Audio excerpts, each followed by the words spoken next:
When you think of iconic shopping destinations, Newbury Street certainly makes the list, with names like Valentino, Armani, and Marc Jacobs on the window fronts. Also there, more for rent sign in recent years, bringing the question, is Newbury Street still in fashion? To take the pulse of Newbury Street today, start on the first block. Here you'll find the high-end luxury names long associated with the neighborhood and some of the highest rents in the city. Surprisingly, one of the newest tenants here is actually the oldest. Shreve Crumpenlow since 1796 has been purveying luxury gifts to the people of Boston. 1796. Newbury Street was literally underwater. The Back Bay wouldn't be filled in for another 50 years. But even then, the company had a very famous neighbor. Shreve's was originally founded as a watchmaking studio across from Paul Revere's silversmith shop. Shreve's still sells rare timepieces like this, but it is the museum-quality diamonds that make them a favorite of customers able to break the bank for a statement engagement ring. This is a 15-carat emerald-cut diamond, and you certainly will never see this anywhere else in Boston. Since 2012, Shreve's has called Newbury Street home. All the diamonds in the necklace total to 44 carats. If you're looking to shop for any sort of luxury items in all of New England, we've created a nice little experience right here on the first block. And even if you're not in the market for a $285,000 necklace, it's okay to window shop. Walk-ins are warmly embraced when they come in the store, greeted with a smile. Though Newbury Street seems to be alive and well here, one need only look next door to see a disturbing trend. Retail consultant Corey Bilo says vacancies are on the rise. One reason?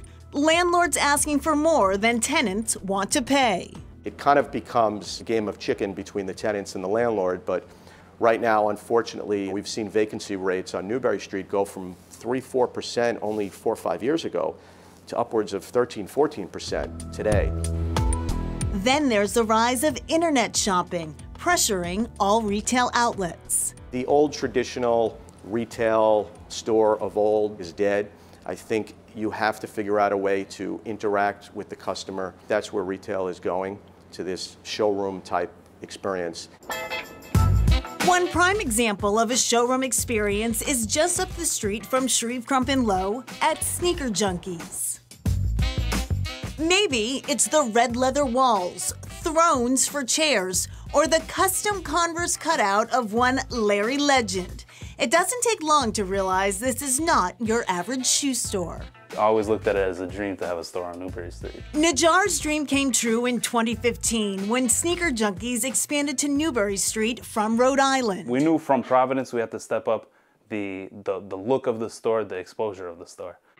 The solution? Social media has changed the game for us. So whenever we have any new releases, we post it right on Instagram first. That's pretty much what attracts all the customers. Those customers include faces you may know. Former Patriots Willie McGinnis and Danny Amendola. Celtic Gershon Yabusele. We definitely got our name out there a lot more. In recent years, retail giants like TJ Maxx have opened on Newbury Street, creating a mix of discount and luxury. It consolidates our reputation as being a shopping destination that meets all needs. Someone can come for a high price point item, but then go and pick out something, at one of the discount stores. As our trip down Newbury Street approaches Mass Ave, we find in the shadow of TJ Maxx our last stop, DeWolf Leather Goods. Gina DeWolf's story is the stuff movies are made of.